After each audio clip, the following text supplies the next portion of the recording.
Medical ಸೀಟ್ಗೆ ಅಂತ ಸುಳ್ಳು ಹೇಳಿಸ್ಕೊಂಡಿದ್ದಾಳ ಅಲ್ಲ, ಹೋಯ್ತಲ್ಲಪ್ಪ. ಬಾಬಾ ಅಮ್ಮ ಮನೆಗೆ ಸೇರಿಸ್ತಾಳ. ಹೋಟೆಲ್ में खाना, फुटपाथ में सोना ಅಲ್ವಾ? ಸುಳ್ಳು ಹೇಳಿ ನಿಮ್ಮ ಅಮ್ಮನ ಹತ್ರ ಹೇಗೆ ಇಸ್ಕೊ ಬಂದು ಹಾಗೆ ಹೊರಟಾಯ್ತು. ಈಗ ನಾನು ಹೇಳ್ದಂಗೆ ಕೇಳ್ತೀಯಾ? ಕರೆಕ್ಟ್.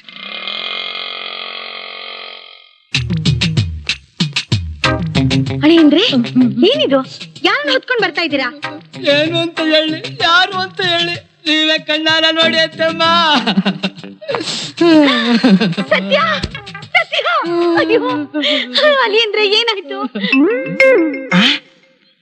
ನಾನಿನ್ನೂ ಸತ್ತಿಲ್ವಾ? ಏ ಸಾಯು ಅಂತ ನಿಂಗೇನಾಗಿದೆ? ಅಮ್ಮ, ನನ್ನ ಪಾಪಿ ಬದುಕಿರ್ಬಾರ್ದಮ್ಮ. ಅದೇನಾಯ್ತು ಹೇಳೋ? ನಾನ್ ಮೆಡಿಕಲ್ ಸೇರಿ ನಿಮ್ಮನ್ನೆಲ್ಲ ಅಮೆರಿಕ ಕರ್ಕೊಂಡು ಹೋಗ್ತೀನಿ ಅಂತ ಹೇಳಿರ್ಲಿಲ್ವಾ ಅಮ್ಮ? ಇವನ್ ಫ್ರೆಂಡ್ಗೆ ಮೆಡಿಕಲ್ ಮಿನಿಸ್ಟರ್ ಒಬ್ರು ಗೊತ್ತಿತ್ತಂತೆ. 60,000 ರೂಪಾಯಿ ಕೊಟ್ರೆ ಮೆಡಿಕಲ್ ಸೀಟ್ ಕೊಡ್ತೀನಿ ಅಂತ ಹೇಳಿದ್ರಲ್ಲ. 60,000 ರೂಪಾಯಿ ಅವತ್ತು ಕೊಟ್ಬಿಟ್ವಲ್ಲ ಅಳಿಯಂದ್ರೆ. ಅದನ್ನ ತಗೊಂಡೋಗ್ ಕೊಡಕ್ ಹೋದೆ ಅಮ್ಮ. ಮೆಡಿಕಲ್ ಸೀಟ್ ಡಿಮ್ಯಾಂಡ್ ಐತೆ, 60,000 ರೂಪಾಯಿಗೆ ಆಗಲ್ಲ, 1 ಲಕ್ಷ ಕೊಡು ಅಂದ ಅಮ್ಮ. ನೀವು 60,000 ರೂಪಾಯಿ ಹೊಂಚಬೇಕಾದ್ರೆ ಎಷ್ಟು ಶ್ರಮ ಪಟ್ರಿ. ಇನ್ನೂ 40,000 ರೂಪಾಯಿ ಹೊಂಚಬೇಕಾಗಿತ್ತಲ್ಲ. ಅದಕ್ಕೆ ಅಲ್ಲೊಬ್ಬ ನನ್ ಫ್ರೆಂಡು ಚಿವಿಗಮ್ ಅಂತ ಜಪಾನಿಂದ ಬಂದಿದ್ದ. ಅಮೌಂಟ್ ನ ಡಬಲ್ ಮಾಡ್ಕೊಡ್ತೀನಿ ಎಂದ. 1,000 ಕೊಟ್ಟೆ, 2,000 ಕೊಟ್ಟ ಅಮ್ಮ. 10,000 ಕೊಟ್ಟೆ, 20,000 ಕೊಟ್ಟ ಅಮ್ಮ. ನೀವು 60,000 ರೂಪಾಯಿ ಕೊಟ್ಟಿದ್ರಲ್ಲ ತಮ್ಮ, ಅದನ್ನ ಫುಲ್ ತಗೊಂಡೋಗ್ ಕೊಟ್ಟ ಆಸಾಮಿ ಮಣ್ಬಾಯ್ ಆಗೋದ.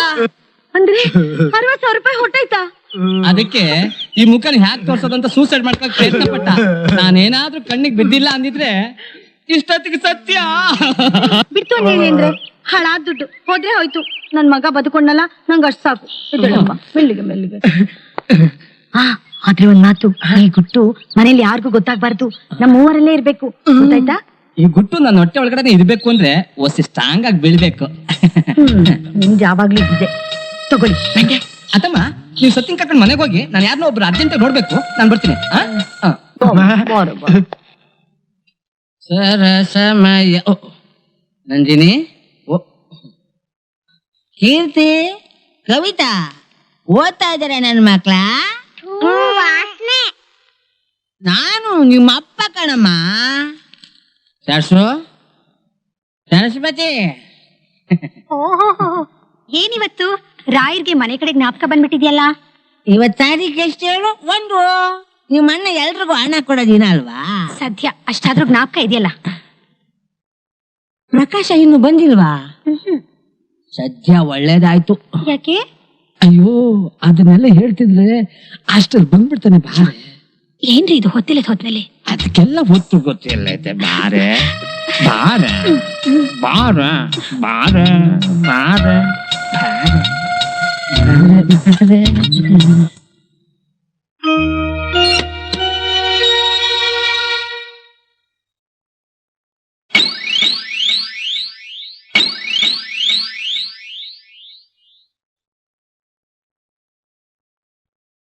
ಸರ್ಸು, ಈ ಮನೆ ಹಿರಿಮಗಳು ನೀನು. ತಗೋ ನಿನ್ ಮಾಮೂಲಿ. ಇದು ನಿನ್ ಮಕ್ಕಳು ಸ್ಕೂಲ್ ಕರ್ಕೊಂಡು ಹೋಗೋ ಆಟೋ ಚಾರ್ಜ್. ಸಾಕ, ಇನ್ನು ಬೇಕಾ? ತಗೋ. ಬಾವ, ಸ್ವಲ್ಪ ಕುಡಿತ ಕಡಿಮೆ ಮಾಡ್ಕೊಂಡ್ರೆ ಒಳ್ಳೇದು. ಸತ್ಕುರಿ ಪಾದದಾಣೆ, ನಾನು ಇನ್ಮೇಲೆ ಕುಡಿಯಲ್ಲ. ನಾನ್ ನಂಬಲ್ಲ. ಏನೋ ಸತ್ಯ, ಚೆನ್ನಾಗಿ ಓದ್ತಿದ್ಯಾ? ಡೇ ಅಂಡ್ ನೈಟ್ ಓದ್ತಾ ಇದೀನಿ ಅಣ್ಣ. ಈ ಸಲ guarantee first class pass. Very good. ತಗೋ ಅಣ್ಣ, ಲಾಸ್ಟ್ ಫೀಸ್ ಕಟ್ಬೇಕಿತ್ತು. ಎಷ್ಟಪ್ಪ? Only 200 rupees. ಅಷ್ಟೇ ತಾನೇ, ಕೊಡ್ತೀನಿ. Okay, thanks. ನಂದಿನಿ, ತಗೊಮ್ಮ. ಅಣ್ಣ, ಈ ಸಲ ನಂಗೆ 50 ರೂಪಾಯಿ ಸಾಕು. ಯಾಕಮ್ಮ? ಈ ಸಲ ರಜಾ ದಿನಗಳು ಹೆಚ್ಚಾಗಿದೆ. ನನ್ಗಂಥದ್ದೇನು ಖರ್ಚಿರಲ್ಲ. ಸುಮ್ನೆ ನಿನ್ ಹತ್ರ ಹಣ ಕೇಳೋಕೆ ನನ್ ಮನ್ಸು ಒಪ್ಪಲ್ಲ. ಹೌದಾ? ಒಳ್ಳೇದಮ್ಮ. ಬಾಬಾ, ನಾನ್ ಸ್ವಲ್ಪ ಅರ್ಜೆಂಟಾಗಿ ಯಾರನ್ನೂ ನೋಡ್ಬೇಕು, ಹೋಗ್ಬಿಟ್ಟು ಬರ್ತೀನಿ. ಗೊತ್ತಾಯ್ತು ಬಿಡಿ, ಹೊರಡ್ ಬನ್ನಿ. ಕವಿತಾ, ಕೀರ್ತಿ, ಬನ್ನಿ ಬನ್ನಿ. ಇದು ನಿಂಗೆ, ಇದು ನಿಂಗೆ. ನೀವಿಬ್ಬರಿಗೂ ಪೆನ್ಸಿಲ್ಸ್ ತಂದಿದ್ದೀನಿ. ಇನ್ಮೇಲೆ ಜಗಳ ಆಡಬಾರ್ದು. ಓಕೆ? ಥ್ಯಾಂಕ್ ಯು ಮಾಮ. ಥ್ಯಾಂಕ್ ಯು ಮಾಮ. ಮಾಮ, ಅತ್ತೆ ತುಂಬಾ ಚೆನ್ನಾಗಿ ಪಾಠ ಹೇಳ್ಕೊಂಡ್ ಕೊಡ್ತಾರೆ. ಹೌದಾ? ನಾವಿಬ್ರು ಫಸ್ಟ್ ರ್ಯಾಂಕ್ ಬಂದ್ರೆ ನಿಮ್ಗೆ ಸಂತೋಷ ಆಗುತ್ತೆ ಅಂತ ಅತ್ತೆ ಹೇಳಿದ್ರು.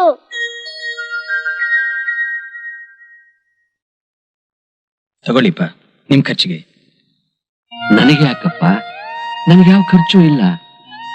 ದಿನ ಹೊತ್ತೊತ್ತು ಬೇಯಿಸಿ ಹಾಕೋದನ್ನ ತಿಂದು ಹೊಟ್ಟೆ ತುಂಬಿಸ್ಕೋತಾ ಇದ್ದೀನಿ. ಇದ್ರ ಅವಶ್ಯಕತೆ ನನಗಿಂತಲೂ ನಿನಗಿದೆ. ಇಟ್ಕೋ. ಪ್ರಕಾಶಿ, ಬಾ ಕೂತ್ಕೋ ಬಾ. ನೋಡು, ಪ್ರತಿ ದಿವಸ ನಿನ್ ಫ್ಯಾಕ್ಟ್ರಿಗೆ ಸೈಕಲ್ ಮೇಲೆ ಹೋಗ್ತಿರೋದು ನನ್ನ ಕೈಲಿ ನೋಡೋಕ್ ಆಗ್ತಿಲ್ಲ ಕಣೋ. ಅದಕ್ಕೆ ಬೇರೆ ಏನಾದ್ರೂ ವ್ಯವಸ್ಥೆ ಮಾಡ್ಕೊಳ್ಳೋ. ಅಪ್ಪ ಸ್ವಲ್ಪ ಸುಮ್ನಿರ್ತೀರಾ? ನಿಮ್ಗೇನ್ರಿ ಗೊತ್ತಾಗುತ್ತೆ? ಇಲ್ಲಿದ್ದೆಲ್ಲ ಹೇಳಿ ಅವ್ನ್ ತಲೆ ಕೆಡಿಸ್ಬೇಡಿ. ಅವ್ನ್ ದುಡಿಯೋದೆಷ್ಟು, ಮನೆಗೆ ಎಷ್ಟು ಖರ್ಚಾಗುತ್ತೆ ಅಂತ ನಿಮ್ಗೇನ್ರಿ ಗೊತ್ತಾಗುತ್ತೆ? ಕೂಟ್ರಿ ಗೀಟ್ರು ಅಂತ ತಗೊಂಡ್ರೆ ನಾವೆಲ್ಲ ಮಣ್ ತಿನ್ಬೇಕಾ? ಅಮ್ಮ, ನನ್ ಜೀವ ಇರೋವರೆಗೂ ಹಾಗೆಲ್ಲ ಆಗಲ್ಲ. ನೀವೇನು ಯೋಚನೆ ಮಾಡ್ಬೇಡಿ. ತಗೊಳ್ಳಿ, ಈ 100 ರೂಪಾಯಿ ಮಾತ್ರ ನನ್ನ ಖರ್ಚಿಗೆ ಅಂತ ಇಟ್ಕೋತೀನಿ. ಪ್ರಕಾಶು, ಅದು ದೇವ್ರ ಹತ್ರ ದೀಪ ಹಚ್ಚೋಕೆ ಅಂತ 2 ಬೆಳ್ಳಿ ದೀಪ ತಗೊಂಡಿದ್ದೆ, ಅದಕ್ಕೆ ಸಾಲ ಕೊಡ್ಬೇಕು. ಸರಿಮಾ, ತಗೊಳ್ಳಿ. ಏನಣ್ಣ ಎಲ್ಲ ದುಡ್ಡು ಕೊಟ್ಬಿಟ್ಟಿಯಲ್ಲ, ಮತ್ತೆ ನಿನ್ ಖರ್ಚಿಗೆ 50 ರೂಪಾಯಿ ಇದೆಯಲ್ಲಮ್ಮ.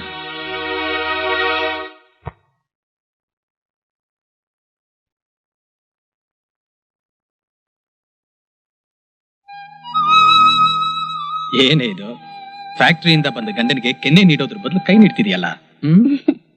ಈ ಮನೇಲಿ ಎಲ್ರು ನಿಮ್ಮನ್ನೇ ನಂಬ್ಕೊಂಡಿರೋ ಹಾಗೆ ನಾನು ನಿಮ್ಮನ್ನೇ ನಂಬಿದ್ದೀನಿ. ನನಗೂ ಏನಾದ್ರೂ ಕೊಡ್ಬಾರ್ದ? ಸಾರಿ.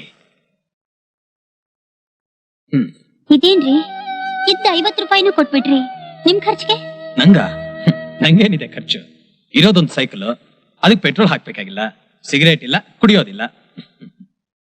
ರೀ, ದುಡಿಯೋ ಗಂಡಸಿನ ಜೇಬ್ನಲ್ಲಿ ಸ್ವಲ್ಪನಾದ್ರೂ ದುಡ್ಡಿಲ್ದಿದ್ರೆ ಹೇಗ್ರಿ? ನೀವು ನಿಮ್ ಬಗ್ಗೆ ಸ್ವಲ್ಪನೂ ಯೋಚನೆ ಮಾಡದೆ ಹೀಗೆ ನಡ್ಕೊಂಡ್ರೆ ಮುಂದೆ ನಮ್ ಗತಿ ಏನ್ರಿ?